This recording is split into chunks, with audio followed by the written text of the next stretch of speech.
all venomous creatures, I've noticed this with bees, the honey bees, the way they behave around me, many times I've noticed is very strange. In the beginning when it happened, I couldn't believe how these insects seem to be sensing something which nobody else, human beings don't know most of the time. And king cobra, if it bites you, you have 6 to 8 minutes to live, that's it. It has enough venom to kill an elephant, but it will not bite. It all depends, if you show a little anxiety, it'll bite you.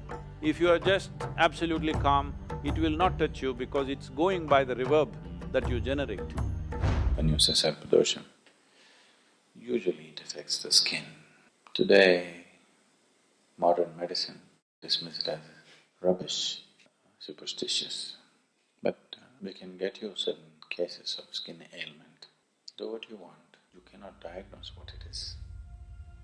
For sure you cannot cure with your medicine. So there are various ways to get rid of this. In India, there are people that if you have a snake bite, just by uttering a mantra, they will relieve you of your poison. Do you know this? Long distance. You heard of this man who became very famous from Anekal in Karnataka? You have about this size of your brain is that of a reptile.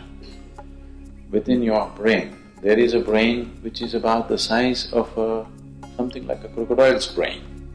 All this is not human brain, there's a reptilian brain inside.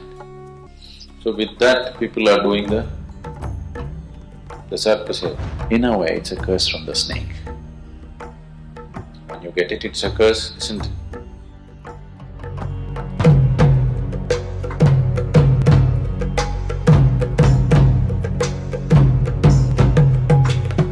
Can I ask you 2 questions?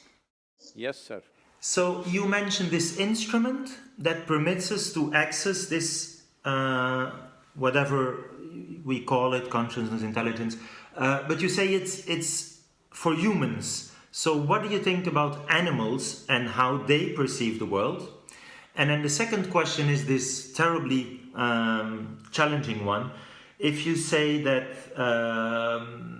somehow, and you make the comparison with the bubble and that there is no such thing as your consciousness, my consciousness, it could be an illusion. So how do we somehow deal with, well, what was there before you were born and what will there be when you're dead? So these two are still burning questions about animals and the before and after this living. See, when it comes to animals, an animal is programmed in such a way that largely its life is fixed around its survival process. Let's say, for any creature for that matter, their stomach is full, their life is settled, they just sit there happily. But that's not the nature of the human being. Stomach is empty, only one problem, stomach is full, 100 problems. This is the nature of the human being. Because survival is not the end game for us. Only when survival is taken care of, what is human kicks in. Till then, we are also just one more creature. When we are absolutely hungry and survival is in question, we are like any other creature. Human beings fight like any other creatures when survival is in question. Only when those things are taken care of, other dimensions of being human become a possibility. So survival is not the end game for us, it is the beginning for us. It is the A of life. But for all other creatures, survival is the end game for us. But even among them, certain creatures are far more capable of accessing or at least being sensitive. I wouldn't say accessing, they're little more sensitive to consciousness. Wherever there is consciousness, certain creatures behave in a certain way. In India, in the yogic culture, in the Indian mysticism, everywhere you see there will be a cobra, always. Simply because we have always seen wherever there is a little bit of, access to consciousness, these creatures somehow sense it and they arrive. What makes them sense it? One thing I'm guessing, this is not a certain science for me, I'm just guessing because they're stone deaf. I think they're super alert and in some other sense, they're very alert. This is a fact, this has been checked by a few people.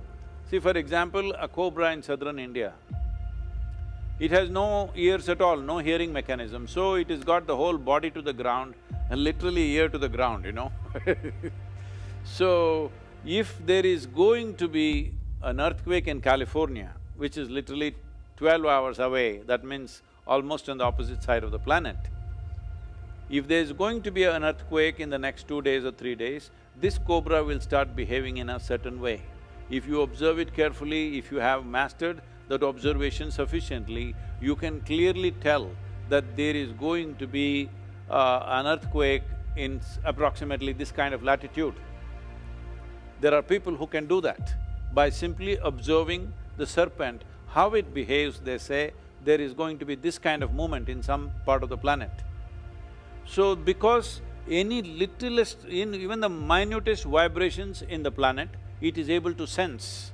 So, because of this, it has a certain awareness or rather sensitivity to certain vibrations. Probably when somebody accesses what we are referring to as consciousness, the other vibrations which are normally everybody's throwing out on a day-to-day basis, their physical stuff, their psychological stuff, probably that becomes minimal.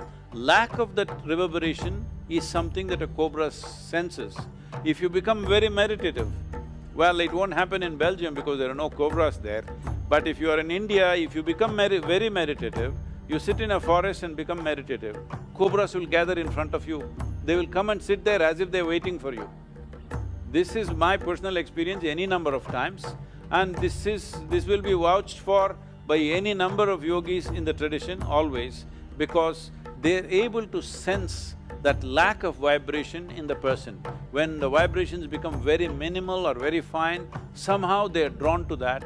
I feel, for a variety of reasons, because in my experience, I don't want to go into the detail now, but in my experience, all venomous creatures, those which create venom in their system, all of them are able to sense this.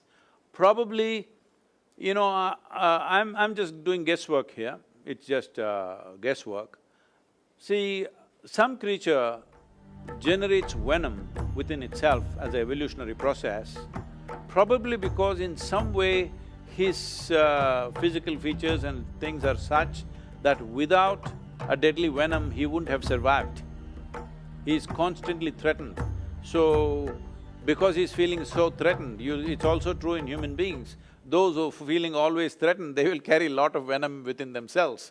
So, looking at human behavior, I'm just guessing, maybe in the evolutionary process, because they don't have limbs, let us say the snakes don't have limbs, they don't have the same capabilities that other creatures have, so they might have developed venom over a period of time, because otherwise they wouldn't have survived, otherwise they wouldn't have got food to eat, everything around them moves faster, but still they manage to hunt and live only because of the venom that they carry. All venomous creatures, I've noticed this with bees, the honeybees, the way they behave around me, many times I've noticed is very strange.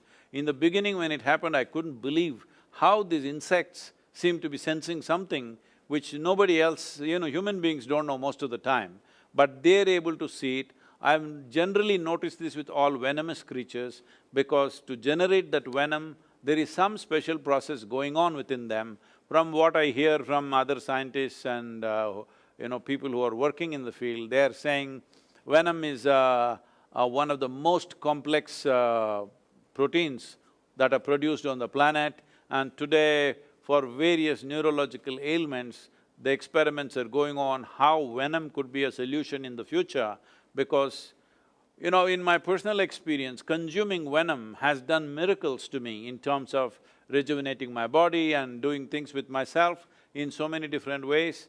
If you are… I don't know if you and Bala are not aware of this, there are certain type of yogis who always carry these mountain scorpions which are almost like 9 inches long in a box. Once in a way, they will decide when, they will take a sting from the scorpion, your whole neurological system will jangle, it'll go for 24 hours to 48 hours. It won't let you sleep, it will just keep you up, and Between pain and pleasure, there is very little distinction. Once the neurological system gets tangled, like jangled in a certain way, you can make it into pain, you can make it into pleasure consciously.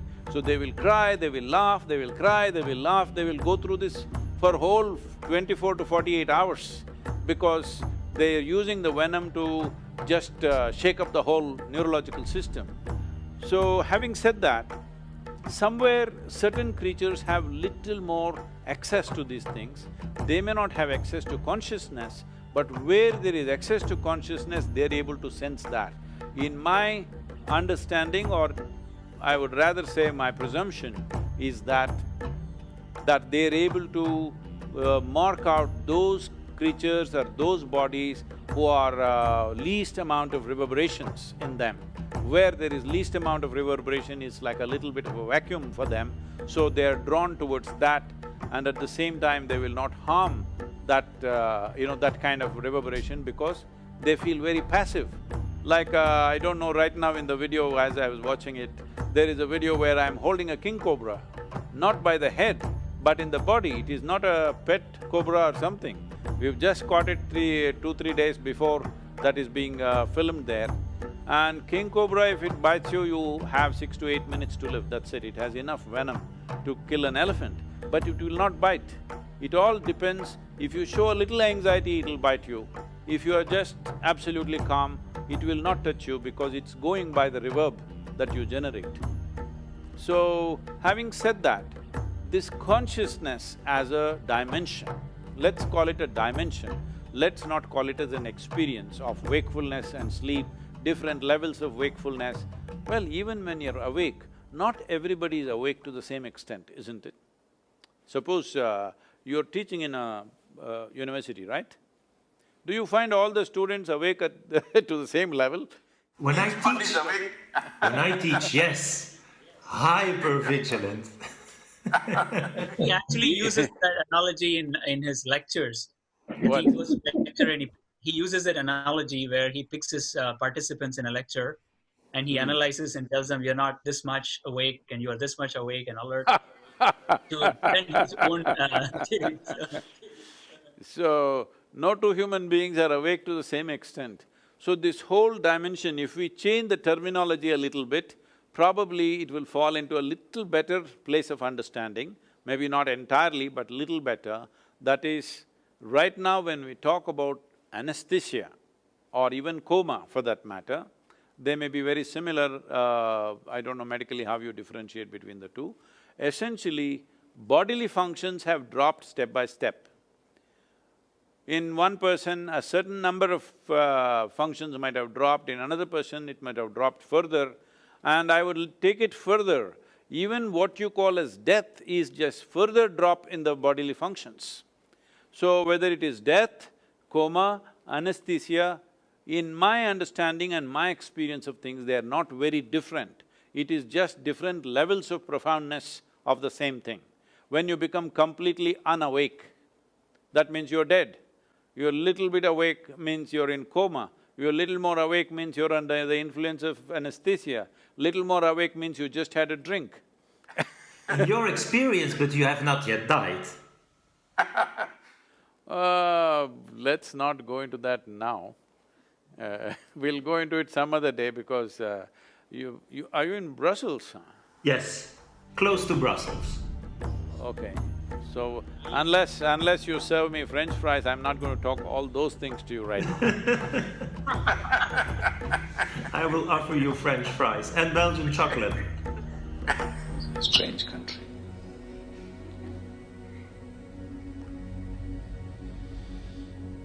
But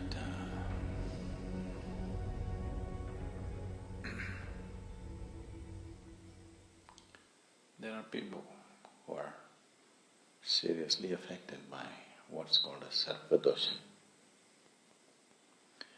Knowing this, when you say Sarpa Dosham, usually it affects the skin. Today, modern medicine dismissed as rubbish, superstitious. But we can get you certain cases of skin ailment. Do what you want. You cannot diagnose what it is. For sure you cannot cure with your medicine, whatever kind of medicine you give. And it's not very rare. It's quite odd in many ways. So, there are certain other aspects in nature which affects one's health and well-being. There is in our body, the five elements on a subtler level have manifested themselves as pancha-pranas, or the five forms of basic energy in the system. One aspect of it is very directly and closely related to what would happen to a snake. To understand this, we have to see it this way. It is only in your mind that you think you are a separate piece of life. As far as this planet is concerned, you, the insect, the worm, the snake, the elephant, the buffalo and the tree and everything is same. It just throws itself out in many different ways and sucks it back. You have ideas about yourself. Similarly, ant has ideas about itself. But as far as the earth is concerned, it bursts out in the form of various types of lives and sucks it back when it's time. All your ideas, no matter what kind of ideas you have about yourself, when the Mother Earth decides to suck you back, where do your ideas go? You could have written a book. Somebody else reads it and gets confused. But all of them, all kinds, have been sucked back, isn't it? Every kind. As far as the earth is concerned, you, the worm, the insect, the snake, the bird, the tree, it's all the same stuff. The idea that I am this is your idea. Doesn't matter who you are. It'll suck you back and need you as a part of itself. Nobody has gone anywhere else except here, isn't it? So, the energy is the same. The material is the same. You and the snake, you and the insect are made the same way. So nobody can claim it is all, that you are something distinct life. It is not distinct life, it is… even according to science you can see, all of us are made of carbon as far as… Are you made of silicon? No. So, it is all the same stuff, made the same way. From a single cell in a leaf in a plant to yours, it's not very different, it's just evolution. Little different grade, that's all, same stuff. So, because of certain reasons, it so happens that your Vyana Vayu or the Vyana Prana behaves in a certain way. So, your skin becomes like that of a reptile. When that happens, we say you have Sarpa Dosham. So there are various ways to get rid of this. You know, in India, there are people that if you have a snake bite, just by uttering a mantra, they will relieve you of your poison. Do you know this? Long distance. You heard of this man who became very famous from Anekal in Karnataka? A station master. All you have to do is call him on the phone and tell him your name and what snake bit you. From where he is, he will relieve you by poison. It is a proven fact, it's no more a joke. And this is not the first one, there have been any number of people like this. So, one way of understanding life is the chemistry of it. Another way of understanding life, a much subtler way of knowing life is the energy of it. So when we say Sarpa Dosham, we are talking about the energy. It's become like that of a reptile. Do you know in your brain, there's a reptilian brain? You have about this size of your brain is that of a reptile. Within your brain, there is a brain which is about the size of something like a crocodile's brain. All this is not human brain, there's a reptilian brain inside. So that reptile can manifest itself because your energies begin to function in a certain way, and that can be relieved by doing certain things. Why in the Bhairavi temple we set up Sarpa Seva, and the Sarpa Seva is done with the termite hill earth. You know this? We're using the termite hill earth, that is the putta, what do you call it? Puttamana. So with that people are doing the Sarpa Seva. So it can be relieved. It's a simple shift in your energy. So is it because some snake cursed you? So that is just a dialectical way of looking at it. Is it a superstition that a snake cursed you? That's not the point. It is just a certain way of expression. Now I am talking the language of modern science in a different way. Now I'm talking about this energy changing in a certain way, your reptilian brain and all this. In a way, it's a curse from the snake. When you get it, it's a curse, isn't it? When you have it, it is very much a curse, isn't it? So this is just a dialectical expression. It is not that some snake is sitting somewhere and cursing you, but there is an element of you which is very much a reptile. There is an element of you which is very much a fish. There's an element of you which is very much an animal, and they can play up. Nobody can deny, even modern science cannot deny that all these animals exist within you in some dormant form, isn't it? The evolutionary process is very much present in the body, and they can come alive for various reasons.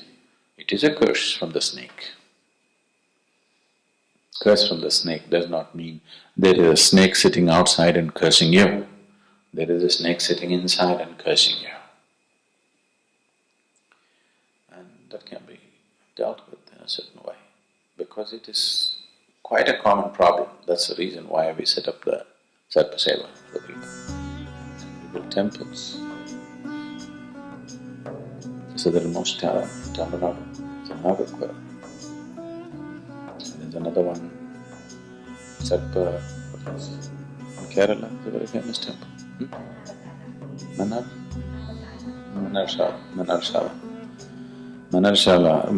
whatever that is, that's a very famous snake temple.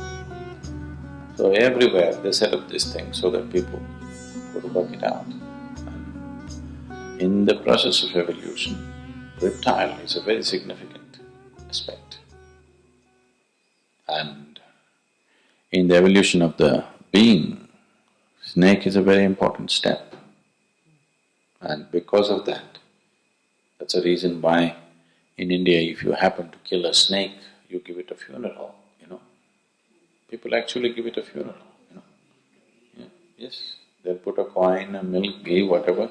Whatever you do for the people, a human being, you do that because it is closely related to you on one level. Well, modern expression is you have a reptilian brain. The yogic expression is, in the evolution of the being, snake is an important step. So you have to keep it in a certain way, otherwise it'll come alive within you.